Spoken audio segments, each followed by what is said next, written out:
Hey everybody, Jeremy with The Review King.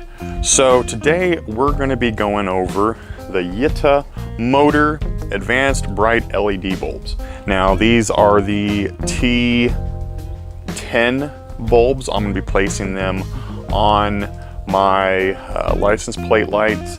All you need is a flathead screwdriver, and I'll put a little towel out so I can not hurt my knees, but I'm gonna go ahead and open these up and install them. Super easy to install. So what comes in the box is their customer support number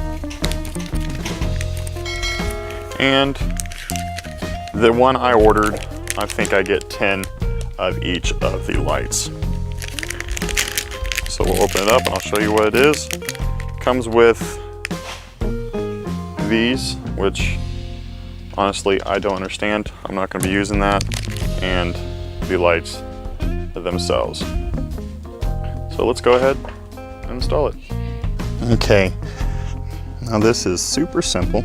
All you're going to do, there are two clips, one right here and one right here. You go in and push the one up and push the other one up, and it'll pop right out with a whole light bulb itself. Now all you're gonna do, also again real simple, is turn it counterclockwise. Turning it counterclockwise pops the bulb out itself. Now these bulbs are incredibly hard to get out with your fingers, so you want to get a small flathead screwdriver, and without breaking the bulb, get down there underneath it to pop it out. Let's see if I can do that. Just enough that you can pull it out with your fingers, or pop it out like that.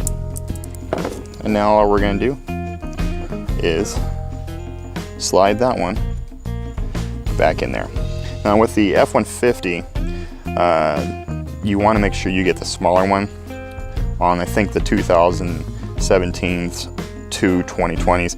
You want to get the shorter head one so it fits inside of here better. And now all you're going to do, put it back in correctly and twist it back clockwise, and then just slide it in reverse of where you did it and push it back in, and there you have it. Okay, now for the second one, the left side, exactly how I did. Push one in, push the other one in, and it'll bring it right out. Place that down. Twist counterclockwise, pull it straight out. Get yourself something small to get in these little crevices here, and just slide it out. Take the LED, pop it in. It's in there. Put it back into place in the right way. There's only one way it'll go, and go clockwise. Slide it in back first. Make sure those tabs fit into place. There you go. So there you guys go, the Yitamotor T10 bulbs, LED bulbs for certain trucks and vehicles. Mine's a 2019 Ford F-150. It'll fit on plenty other vehicles, but they look super awesome, and I'm excited to have them on my truck. I'll bring out some more Yitamotor bulbs that I did purchase along with this, so I'm excited to have them on the truck. So I'll see you guys later. God bless.